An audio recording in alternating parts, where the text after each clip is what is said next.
I'll go ahead and kick us off. Hi, everyone. Welcome to the March 6th instance of the CNCF IoT Edge Working Group.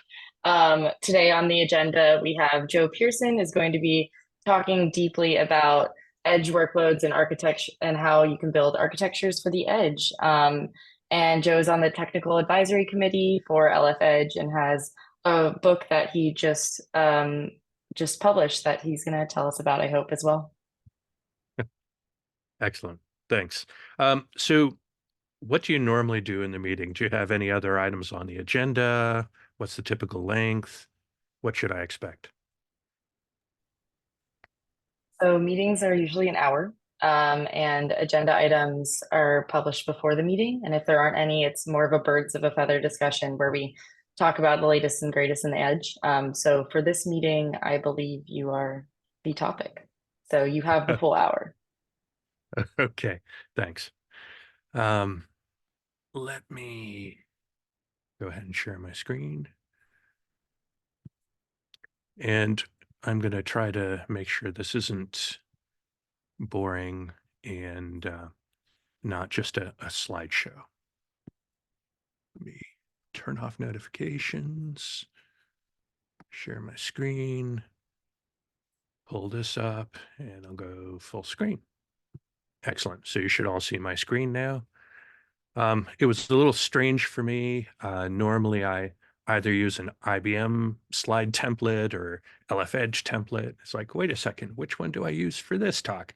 I don't think I'm supposed to use either. So I tried to pick something a little more neutral and appropriate. So to kick it off, hi, I'm Joe Pearson. And I did something unusual, which was I wrote a book. I never expected to write a book. Just like I never expected to share any open source meetings or many other things I've done in my life. But this is new for me. So what I want to do today is make sure that what we discuss is interactive. It's not a lecture. And especially because I'm assuming that virtually all of you here on the call are incredibly knowledgeable about this topic. So we're very much peers. In fact, I'm sure some of you are a lot more knowledgeable than me on at least certain ones of these areas. So I want to make sure that we help each other out on the talk today. Feel free to jump in, interrupt me verbally. I don't always see the chat notifications.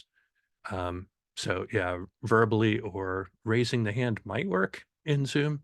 Not sure, but currently I'm sharing my screen full screen.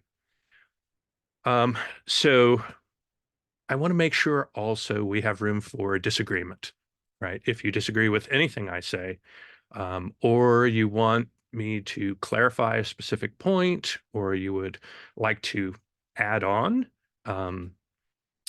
specifically give me a thought or an analogy, a point or an example, including contrary examples, please do so. I'd only ask that we try not to get involved in a heated argument. Hopefully that won't happen. Would it make sense, since I'm new to the group here, to have a quick round of introductions so I know a little bit more about each of you as I speak? That would be helpful for me, at least, if you're okay with that. And I hear no objection. Yeah, go ahead. Excellent. Yeah, Steve, can you introduce yourself? Yeah, I'm Steve Wong. I'm one of the co-chairs of this group. I've been doing this, more than 5 years, I think. My background in Edge and IoT goes back quite a ways. I worked for a consulting company called SAE in Houston that did automation for manufacturing and process plants. I think we did projects for all of the Fortune 10 in that era, which goes back a ways. From there, I was one of the founding engineers of a company called Wonderware that does a toolkit for building control rooms for factories, process plants, and it's even used on things like ships. I morphed into corporate IT. I won't mention some of those, but ended up getting active in Kubernetes through VMware, and was active on the Kubernetes project as it was starting to be applied along with containers in IoT and edge applications. And that's how I got involved with this group. So Excellent. I'll turn it over to Dejan then. Yeah, so I'm also one of the co-founders of the group, and as you said, I think it's going 5-6 years back, right?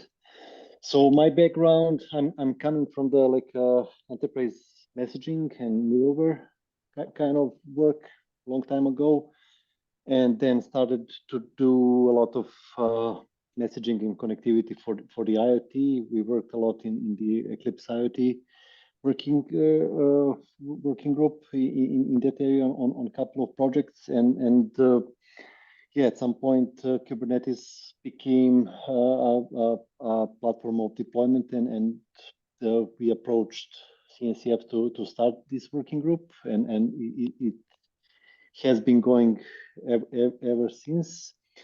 For the last year, I'm a little bit in different areas, so starting to do a lot in the supply chain security area. So I'm not doing Edge much, but I hope, yeah, that can change at any time, right? Kate, wanna go next? Sure. Hello, I'm Kate. I'm the third co-chair for the working group, and I started my Edge experience started with Kubernetes. So on figuring out how to extend the device plugin interface to devices that are on the network rather than just local embedded devices or resources on your actual node. And that became a CNCF sandbox project called Ocri that I maintain. And similar to Dejan, I've transitioned beyond the edge, and now I'm a part of the WebAssembly world. So I work at Fermion, which is a startup focused on serverless WebAssembly. And so I focus a lot on how can we get more out of our hardware in a different perspective. And now it's on how many different WebAssembly applications can we put on one node, and really like that story within the WebAssembly space. And on that note, I'll pass it to Liam, our other WebAssembly representative. Thank you, Kate. My name's Liam Randall. I have been working I created the very first Kubernetes company in 2014. Before that, I wrote and worked on a lot of large open source in the security space, Brozeek, large scale open source protocol analyzers, but was just frustrated that we weren't fixing the root problem. So I've moved continually upstream to work on apps. I also work on WebAssembly. I'm the co-founder of CNCF Blossom Cloud, which is queued for incubating and is a pretty popular project for WebAssembly runtimes. It's used by BMW, Adobe, Vodafone, Orange, lots of huge companies for their edge story with WebAssembly. It's WebAssembly in a distributed fashion. And I love all things open source and standards based. So I spend a ton of time helping to coordinate WebAssembly standards upstream. And I think who hasn't gone yet? Victor, did you go?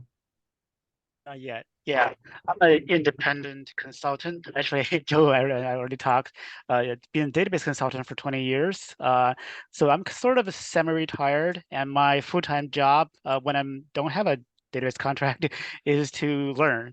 That's why I go to different communities and learn. And edge computing is one very interesting area. And the reason I feel that the community between this group and the RFEdge need to talk is, I think among all the technologies domains, this is the most how to say undefined. A lot of concepts that's not very clear. That's why your book is very, very valuable to me. Thanks. So that leaves Joel or Tomia. Yeah. Hi, Joel Roberts. I am an architect with Cisco, so I'm focused predominantly on infrastructure observability. I'm coming from like a layer 2, 3, 4 of an OSI stack up into the application that's, well, carrying all the way to layer 7 where that interaction occurs. As Liam stated and others stated by being here, firm believer in open source, and also here in part to learn as well as, continue development and emerge things. So overall, infrastructure, SRE, DevOps, and my day job predominantly is large enterprise across service provider, financial, etc. Excellent. Thanks.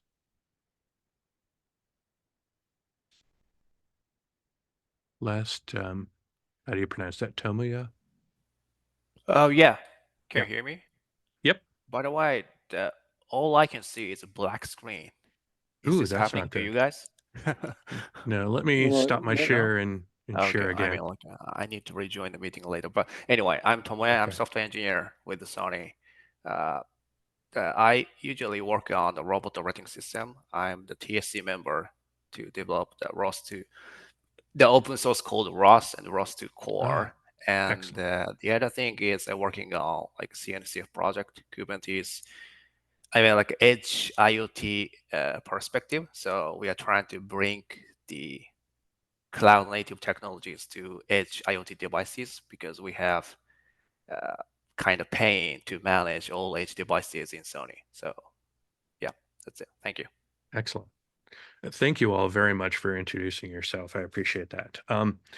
I'll introduce myself in 1 second, but one thing I wanted to mention while I still have this screen up is Edge native. The concept, the term is a pet peeve. Many people out there, at least it feels like that to me, everyone seems to understand what cloud native is, and they may even be able to describe it very well.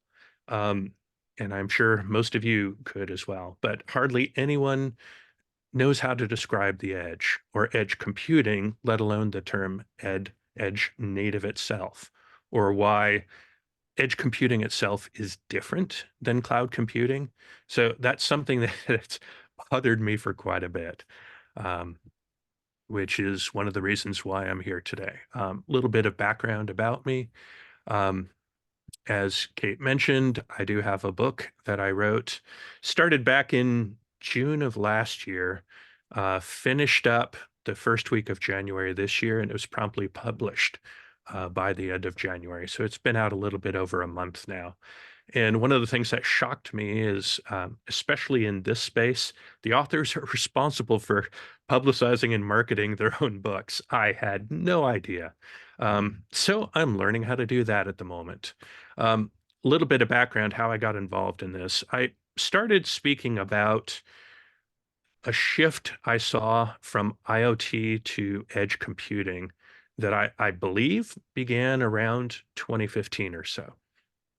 And spoke about it with China Mobile at one of their conferences, and it appeared to resonate with them. So I've taken that theme and expanded that quite a bit over the years. In addition, I have a colleague at IBM named Ashok Iyengar, who's a prolific writer and blogger, and he's written a series, I think he's probably up to 21 blog posts now on different topics about edge computing and its overlap with cloud computing and best practices and things like that. And I worked with him as far as editing what he already wrote and just cleaning things up a bit, made sure there were smooth transitions, just basic tasks. And then Packet approached both of us and said, we really need you to write a book about edge computing. And I thought for sure there were a lot of books out there already. So I did a quick search on Amazon and I was shocked to discover while there are books about IoT, cloud computing, distributed computing, there's hardly anything out there about edge computing, which was very, very surprised. But I should not be surprised. I keep thinking like Rodney Dangerfield that edge computing gets no love at all. So that's where we are today. My background, most recently, I've been working for IBM for the last 7 years or so. It was kind of a shock to work for a large company like IBM because I actually started working for the Weather Channel. back in 1998. I started as the webmaster there, and eventually development manager, software architect, and eventually lead architect for all the digital properties. So if you've ever used weather.com on your phone or the weather app or anything like that, I probably had a hand in that over the years, for better or for worse. Interestingly enough, about 7 years ago, IBM acquired the Weather Channel, specifically because through our Weather Underground property, we ran what I'm told is the world's largest IoT network, which was surprising because that wasn't what we intended to do. We just wanted to deploy a lot of personal weather stations out there, connect them, gather their data, consolidate it in one place, make all the data available through an API, and so on. So by a shock, I guess, I found out we were running the world's largest IoT network. So I am a software architect. And one of the things I've noticed is that in talking to people about edge computing, I've had to answer a lot of deep technical questions. And every single time I answer a question, the topic goes deeper and deeper because I bring up yet another term that they're not familiar with. So they say, well, what about that? And keep going down rabbit tails and going deeper and deeper. And I got tired of explaining it verbally so often that I said, I really need to just write this down. And then when someone asks me a question, I could just hand the answer to them, say, here, read this, then let me know if you have any follow-up questions. Also, I've been working with the Linux Foundation on behalf of IBM. Back in 2019, Linux Foundation started LF Edge because they wanted to consolidate all the open source edge computing projects in one place. So IBM became a founding member of it, and our CTO said, Joe, I want you to go over there and represent IBM with edge computing.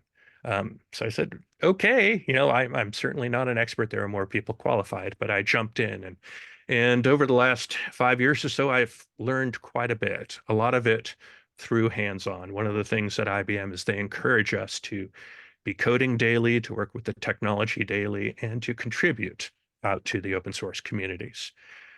So one of the things I did was I helped contribute the Open Horizon project itself to LF Edge based on an IBM Applied Sciences project that was started around 2015 or so. And I was voted the chair of that project, ran that, and a member of the Technical Advisory Council at LF Edge. And a year or so ago, they voted me to be chair of the TAC. So I've been doing that as well. And please feel free to connect with me on LinkedIn. I would love to get in touch with all of you outside of that. So one of the things I want to make clear is I want to learn from you all as well. I want to understand your projects more deeply, what they do, any barriers you're encountering, and if there are ways that the projects in LF Edge can work together, can collaborate with your Edge-related and other projects in CNCF, so much the better. And I'd ask that you bear with me. I'm not a polished public speaker at all. I'm more of a writer. So I'm not necessarily quick on my feet. Some of you may understand that. I know when I'm in a conversation and someone says something, I rack my brain for a comeback, and I usually can't think of a really good comeback until minutes or even days later. So if you can relate to that, you understand where I'm coming from. So one of the first things when I'm talking to clients is I want to make sure that they understand exactly what edge computing is. And so I have to sit down and understand how they see it, what the terminology is they use, and what their perspective is, so that we can establish a shared view and terminology and so on. And that definitely applies to the various edges that are involved in edge computing itself. So one of the things that I tried to do is I didn't want to stay in the bubble of LF Edge. I wanted to expand that outwards. So it's important to work with other umbrella groups and other foundations. That's one of the reasons why the technical reviewer for my book is Frederic from the Eclipse Foundation's Edge and IoT working group over there. I wanted to make sure he kept us honest and made sure I wasn't describing something that was unique to my point of view, but it was more general, right? So I'd ask you all real quick, do you have personally a good one-sentence explanation for what edge computing is that you use when you talk to people?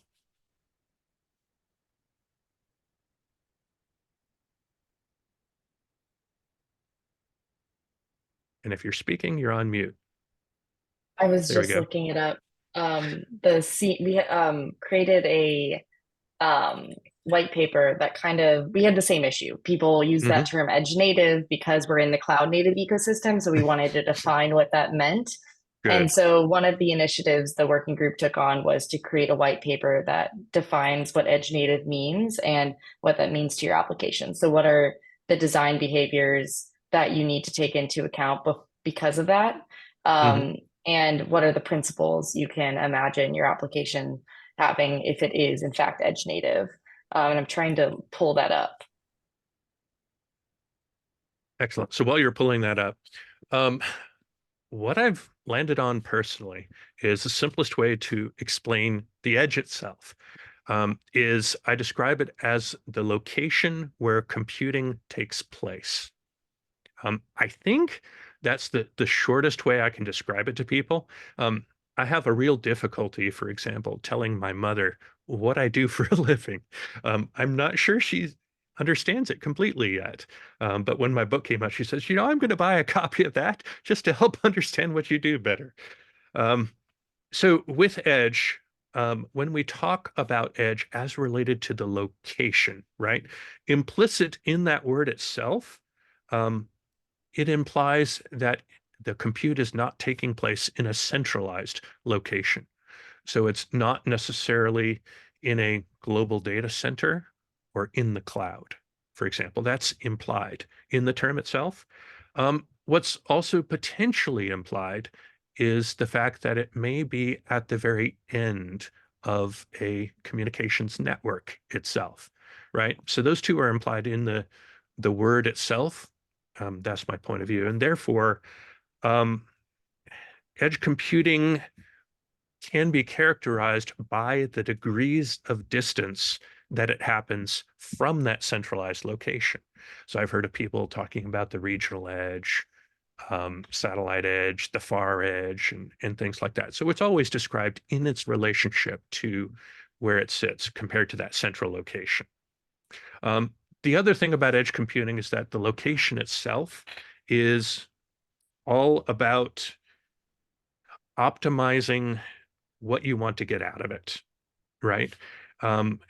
You put it where it needs to go at that location because you want certain benefits from it. Resilience is not one of them. It could be performance, it could be security, it could be operating costs. Or there are many, many other reasons to place compute away from a centralized location. But in exchange, that means you're also deprioritizing other factors. Sorry, Steve, go ahead. You have your hand up. Oh, yeah. You can go on if you want, but in response to your comments about how do you define what is edge, Sure. I put a link in the chat to one of the two white papers relevant that this group did, but we went through the experience, and I think even when you talk about location, the bottom line is we couldn't come up with a universal definition that was in the one sentence, because people have different things in their mind as to what constitutes edge. And it's a definition, and I think definitions are potentially neither right nor wrong. They're just useful or not useful. Or situational. Yeah. Certainly location is a key element, but it could be one of two locations, either physical, meaning remote location on Earth, or remote in the context of, say, a network topology diagram. And even there, it could be the endpoint of network connectivity, meaning it's some smart parking meter connected over low bandwidth RF. but it could potentially even be sensors in a big data center that are a tiny part of a server monitoring temperature, for example. And they might be over a real low bandwidth connection, I2C or something like that, inside of a rack mount server, but they're still edge, meaning end of the line on some kind of a communication path. And then when it got to communication path, even that is treacherous, because in some cases, they have no communication path or no permanent one. So there are some of these that are just connected intermittently, maybe because they move around, maybe because, and moving obviously sometimes can be distant, sometimes not if it's a vehicle, but it could be, I don't know, we've had some speakers bring up use cases of remote agricultural fields that are beyond the range of even cell phone networks or any permanent connectivity. And the connectivity mechanism is that somebody drives a motorcycle out there and retrieves a storage thing and brings it back, or has this thing spot that they're in the neighborhood and connects to Wi-Fi or a cell phone that's mounted on the vehicle, and that event happens once a month. But those are all valid edge use cases. A consistent theme wasn't just kind of location, either in a physical or a network sense, but also that they're often resource constrained.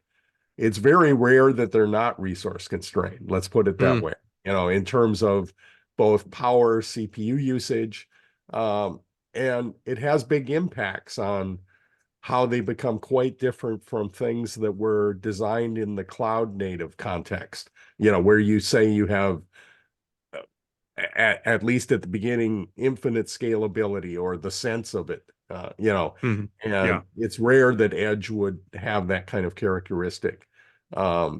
Another characteristic is that you've got security constraints because there's often no trained staff, maybe no people.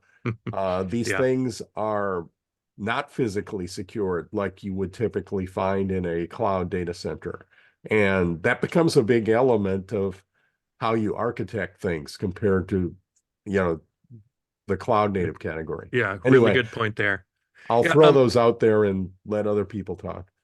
Thanks, Steve. I'll get you in 1 second, Kate. 2 points in response to what you said, Steve. One is, one of the areas that I'm dealing with a lot lately is this concept of the tactical edge. And that deals specifically with the military uses the term DDIL for denied, disrupted, intermittent, and highly latent connections. I think that's what it stands for. So DDIL environments that are potentially highly insecure, but the compute itself needs to be very secure. So it's quite interesting as I work with teams that are fleshing out this concept and what the hardware stacks are that they can run on. Very interesting environment. Second is, you had talked about edge being potentially in the data center itself. And that reminds me, there's a small startup out there called Intensivate. And what they do is they make these system on a chip that are designed to be inside embedded consumer and data center devices that run the RISC-V operating system. They support the RISC-V ISA.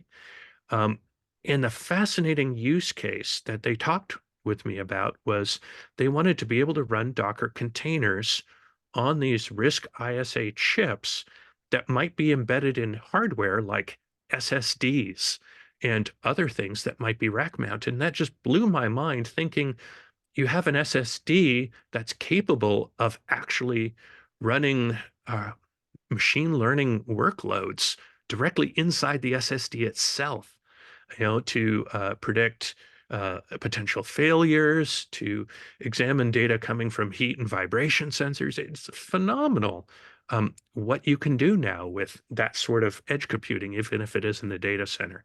So thank you for pointing that out. Kate, you had your hand up?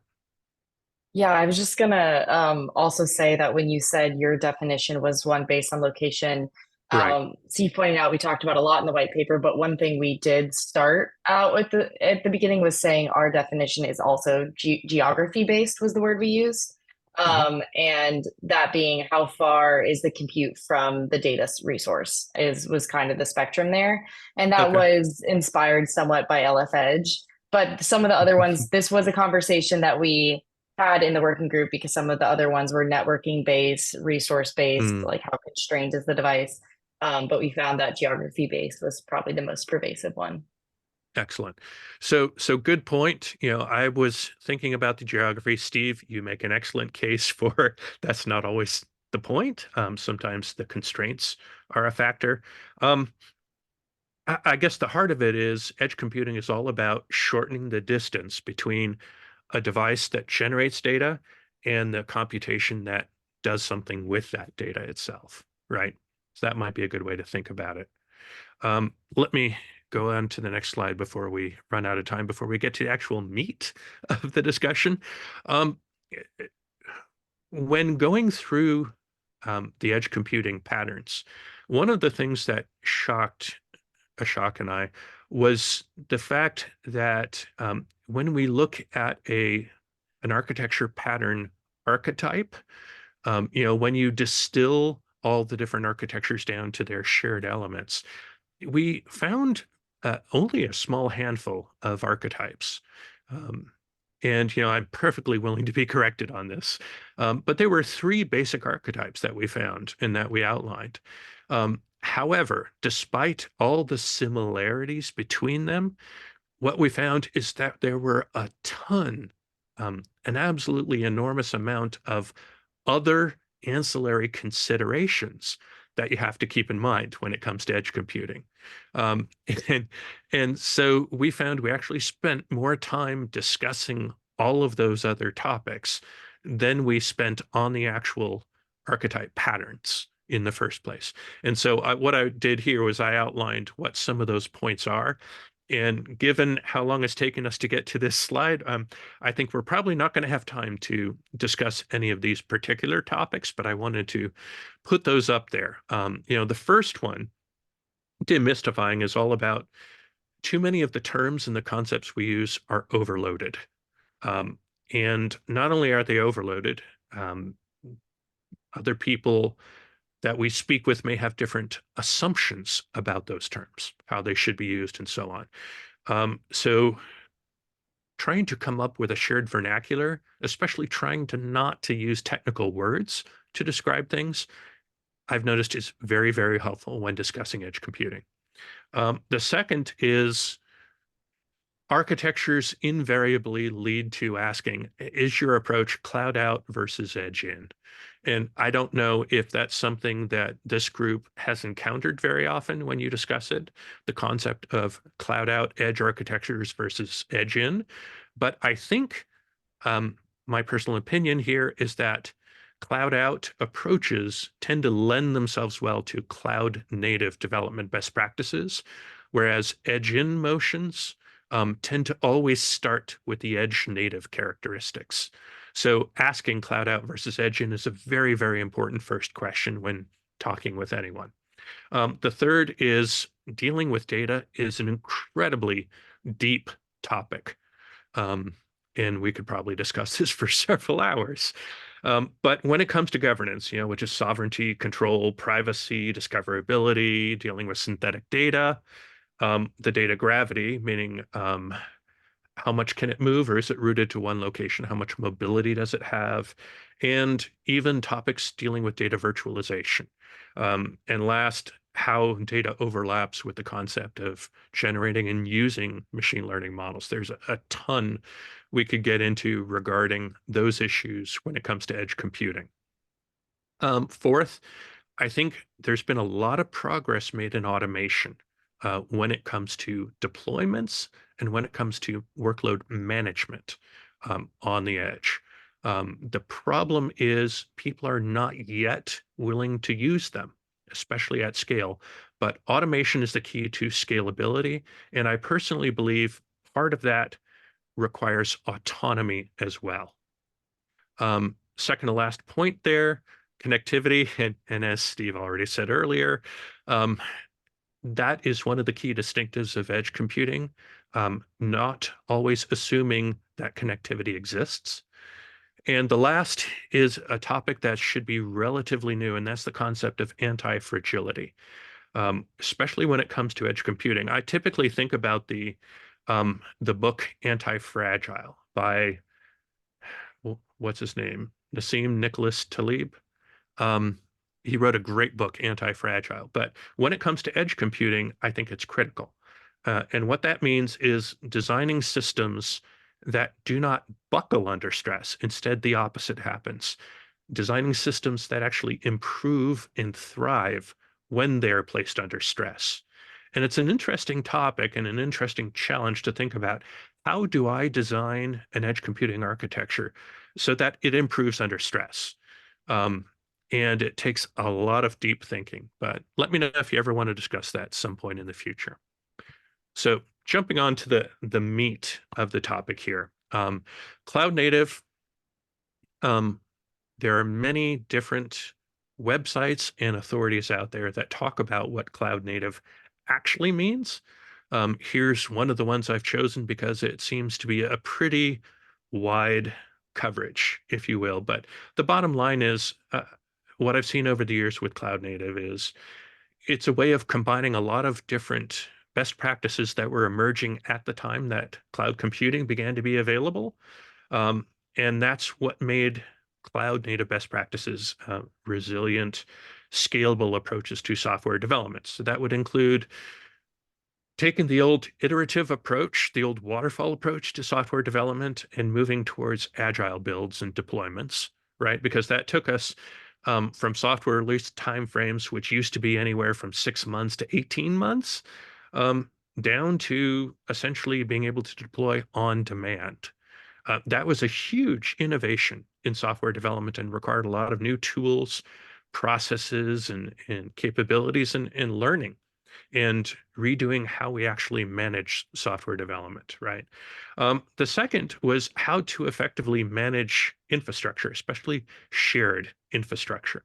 And the third was the emergence and the popularity of true service-oriented architecture on the web, or modern distributed computing practices, especially those last two, shared infrastructure and service-oriented architecture led to the ideas of infrastructure as a service, software as a service, platform as a service, and so on.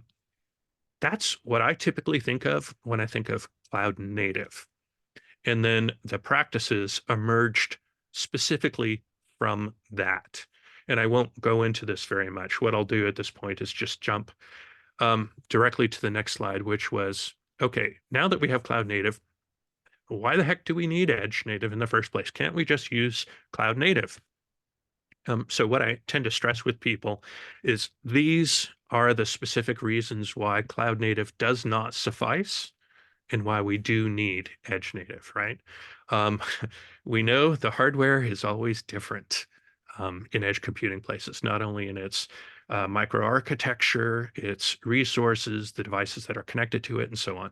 Second thing is that we can't always roll a truck with IT personnel to take care of the edge computing systems when things break, and things break all the time, right? And the third is that edge deployments are typically not scalable in the sense that they're not elastically scalable. And they probably shouldn't be. That's not what they're designed to do. Most of the edge computing is single purpose. And so it's important that edge computing, it should be easily replaceable. And that leads to disposable, almost cheap throwaway. But also, I think it is critical that the workloads we run on edge computing devices themselves have what I call freedom of movement. Because if they are not free to move from one system to another, that is where and how you get lock-in. That's how you get code rot and other things. So I think it's a good thing that workloads not only can move, but maybe that we should move them periodically just to make sure we're not doing anything stupid, right? So So I believe these are some good reasons for why we need to specify what edge native best practices are. I'll pause there for a second. Any feedback? Oh, thank you for posting the link to the book Anti-Fragile. So let me know if you have any feedback about this slide. If not, I'll move on to the next one.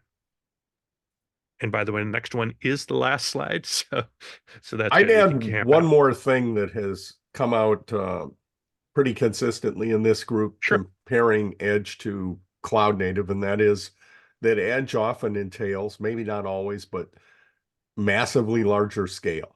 You know, if you're talking about things, some of these Edge things are deployed in the hundreds of thousands to millions of units. You know, you talked about your own career background at Weather Underground, for example, and you typically don't see those in the cloud native. You know, the Kubernetes itself aspired to 5,000 cluster nodes under management, but 5,000 edge nodes can be pretty trivial in the context of a lot of edge projects. Anyway, Really that's good my point. remark.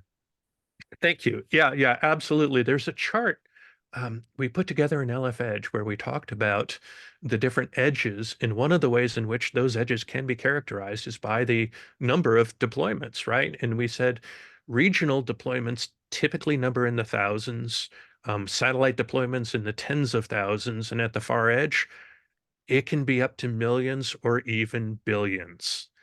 There are people planning today for literally billions of edge deployments, I would say in the 5-year time range.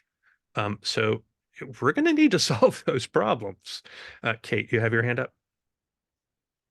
And this is related to that point. I think something we've talked about in the working group is how orchestration isn't just a cloud native concept. You need to somehow orchestrate sending workloads to these millions of devices, because if that's not automated, you have a million device heavy issue you have to handle every time you need to update. Thank you. Excellent point.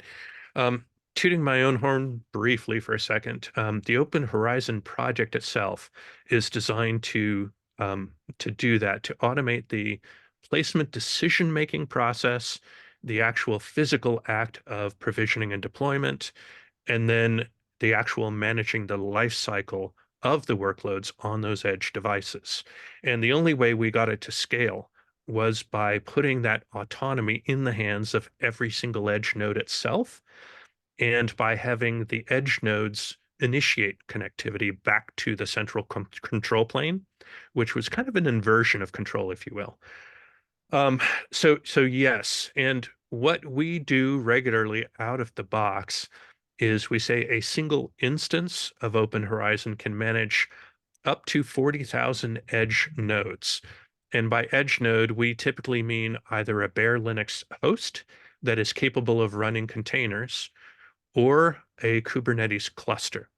So we can combine those any way you want to, but we found a scaling limit with our current deployments is at about 40,000 devices. We have not found a customer that currently wants to manage 40,000 kube clusters in a single deployment. Typically, it will be, I would say, less than about 2,000 per instance is the biggest number I've ever encountered so far. I'm sure that's going to change. But typically where we see very, very large numbers is bare Linux host machines. And we do have plans to expand that numbers to support, I would say, closer to 100,000 edge nodes per instance in the future. But the demands are only going to increase. Okay, moving on to the last slide. So I would consider this a summary. Sorry, I have a lot of windows open here. Okay. I would consider this a summary of the best practices and not a definitive or exhaustive list. And these are best practices that the team I'm on developed over time, working with the Open Horizon code base, and then eventually deploying commercial products based on that open source project. Currently, Open Horizon has 3 different commercial deployments, but that number is only increasing. Those include IBM Edge Application Manager, which is deployed on top of OpenShift, designed to manage all of these remote edge nodes. We have a product called Hybrid Cloud Mesh, which is taking care of a new approach called application-centric connectivity. So after you've deployed a workload, how can you then deploy dedicated connectivity so that that workload can connect to remote resources and then keep it connected despite moving the dependencies around from cloud to cloud? So that's what Hybrid Cloud Mesh does, and it embeds Open Horizon. And the third is a product called Falcon Tactical Edge, which is actually designed for various warfighter scenarios, made on an incredibly secure hardware platform, using Open Horizon embedded inside there. So today, 3 commercial deployments. We're hoping to have many more soon.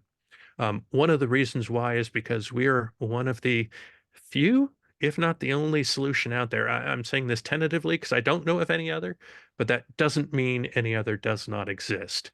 But I believe we are the only open source solution out there that currently hosts vouchers for FIDO's FDO specification. So Open Horizon provides an FDO voucher hosting service so that when you buy an FDO device, you can load the voucher into Open Horizon, describe the device's capabilities or desired purposes, including any potential packages to load on it when the device is provisioned. And that way, when a person, the ultimate owner, connects power and connectivity to the device, it automatically reaches out to our rendezvous server and begins that ownership transfer process. If you know of anybody else who also offers that, please let me know.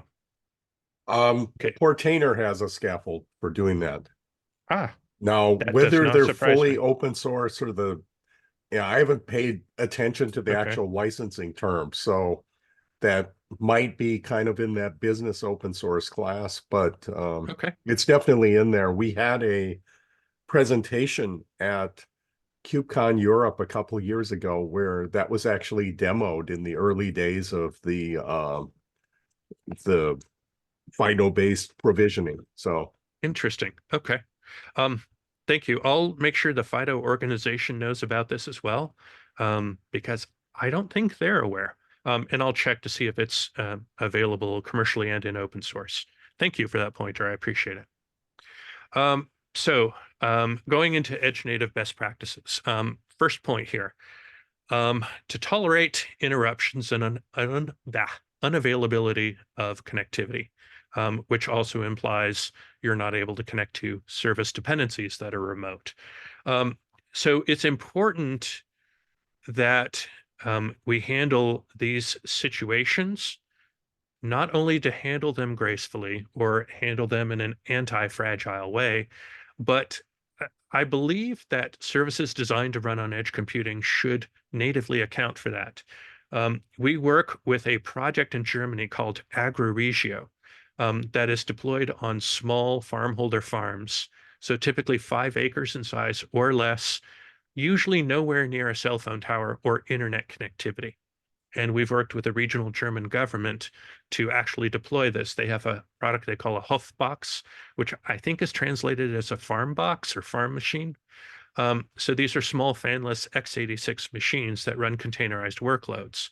And Open Horizon manages the lifecycle of those workloads. But their goal for this was resilient digital agriculture. That's what they call it.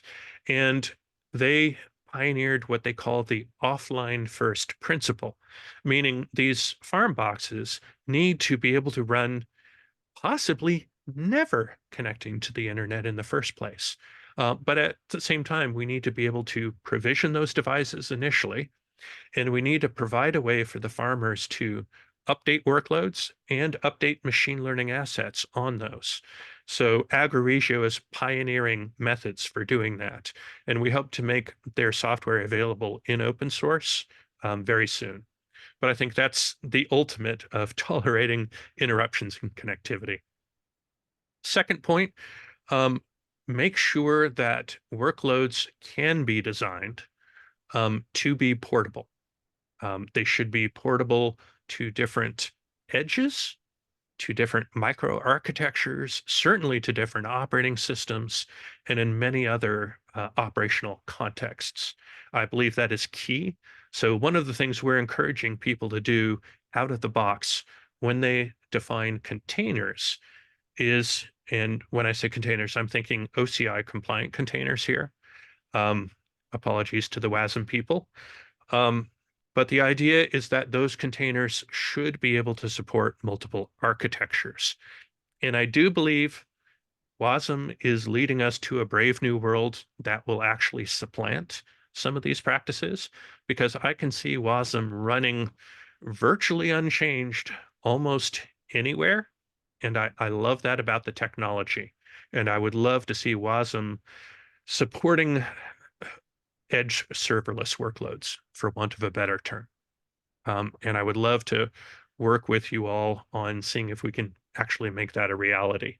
One of the companies that I'm planning to work with soon is called Atom, ATYM.io. I don't know if you've heard of them. It's being run by Jason Shepard. So I would love to work with him to get some of his WASM engines or WASM runtimes running on highly constrained devices, even devices on the other side of the Linux barrier.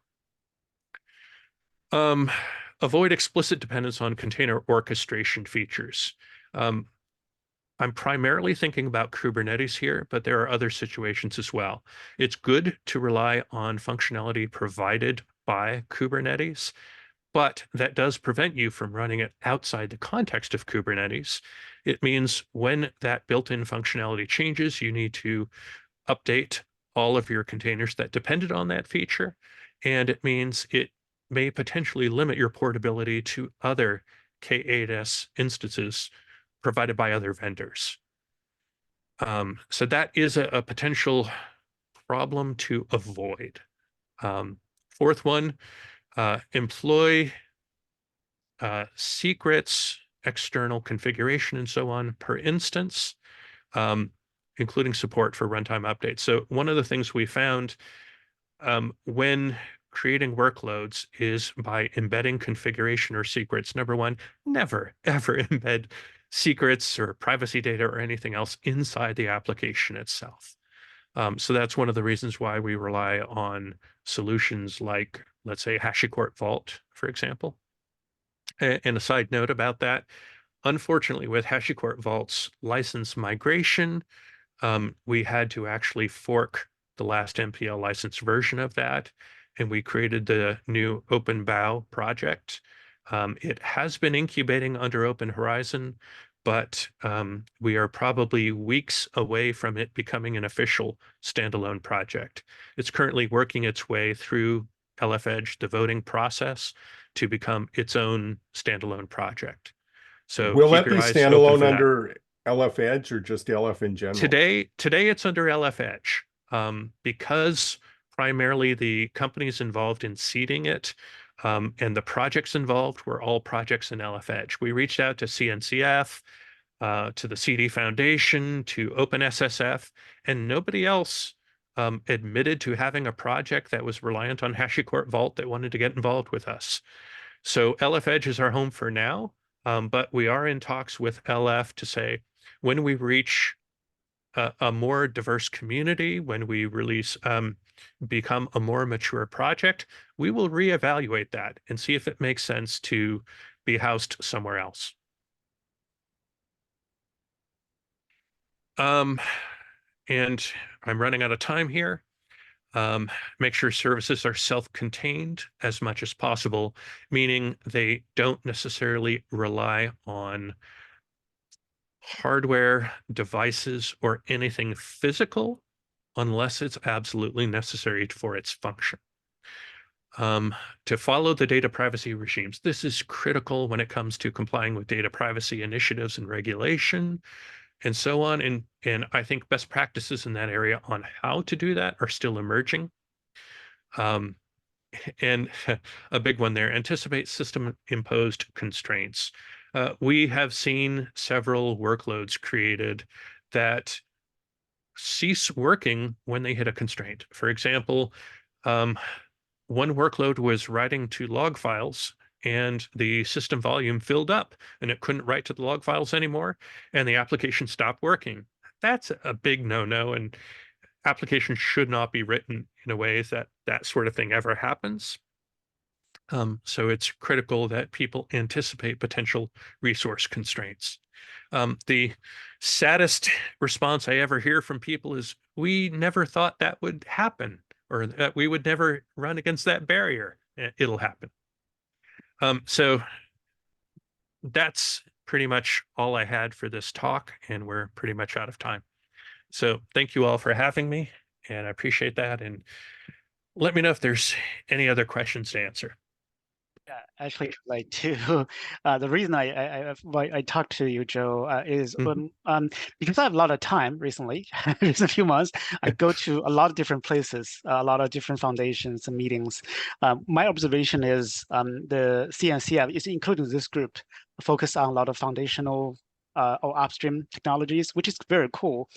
Whereas in the RF Edge or any other RF or even non-latest foundation projects, it focuses more on the actual application. The problem for that, there's not a lot of talk. Like you said, there's not a lot of talk.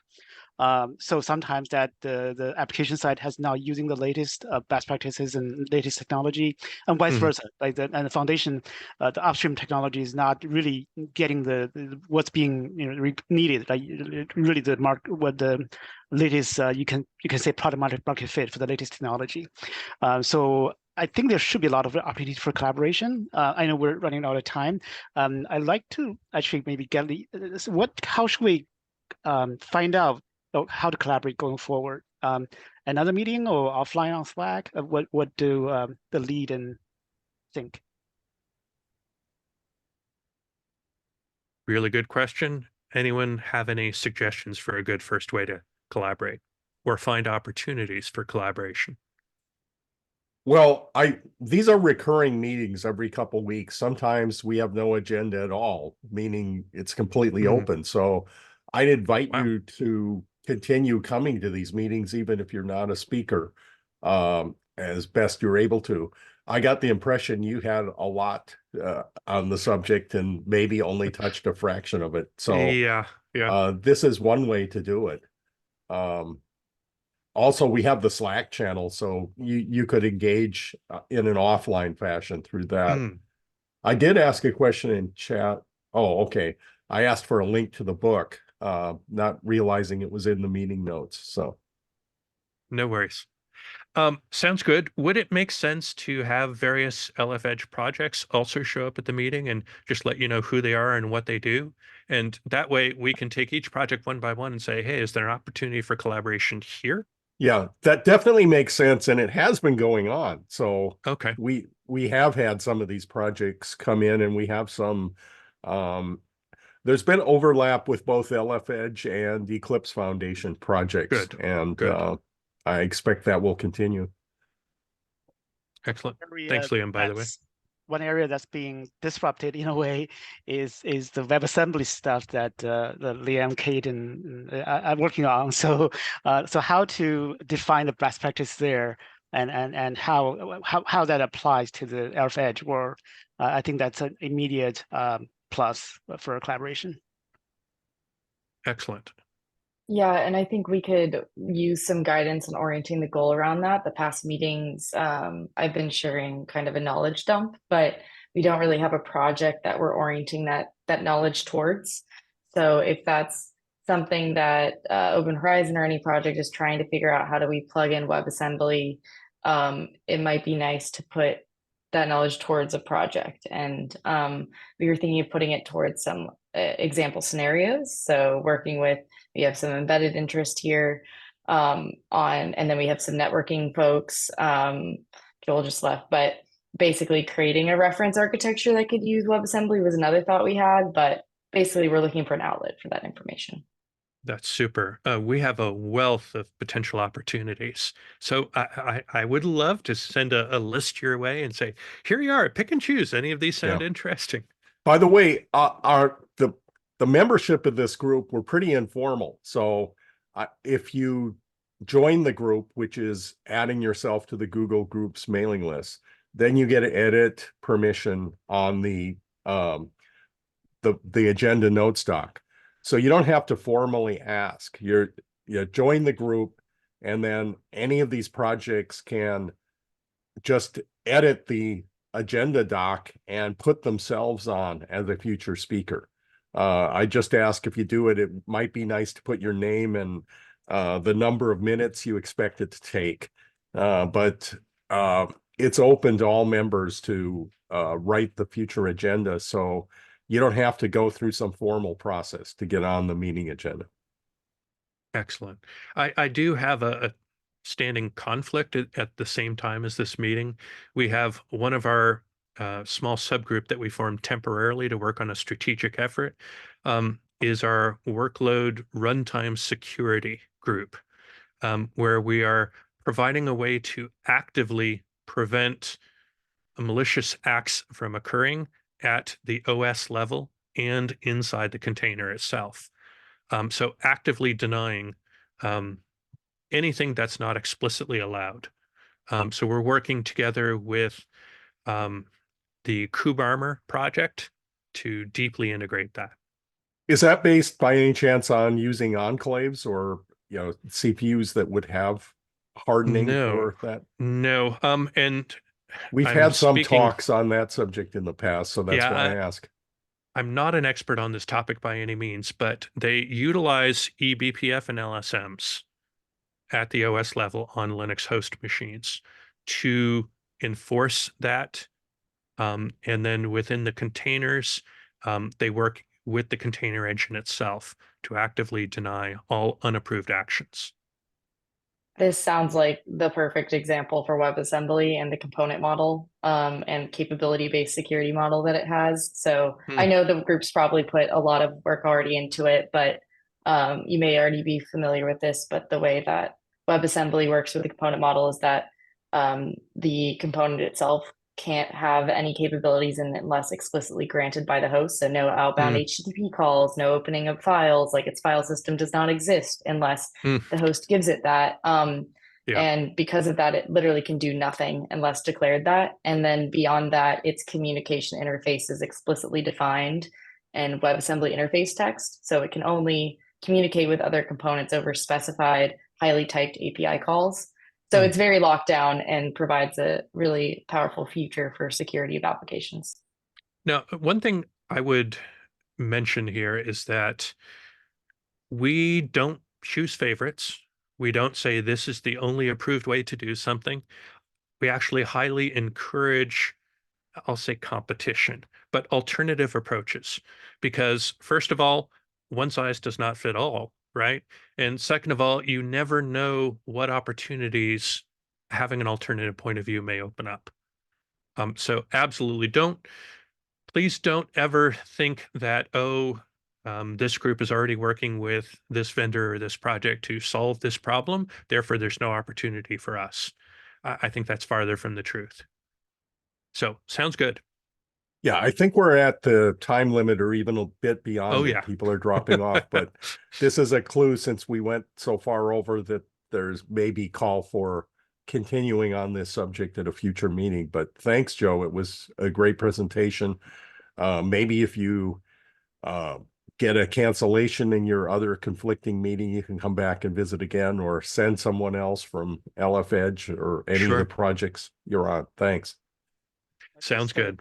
Personal observation. I think it'd still be good to have an announcement. Joe, if you send one project to join this meeting, it will still be good to actually plan beforehand, because this meeting announcement was sent out on Monday. If we send out a week earlier, because a lot of people have meeting already scheduled, this way more people can join. Sounds good. Thanks, Victor. All right. Thanks for coming, Joe. Okay. Super.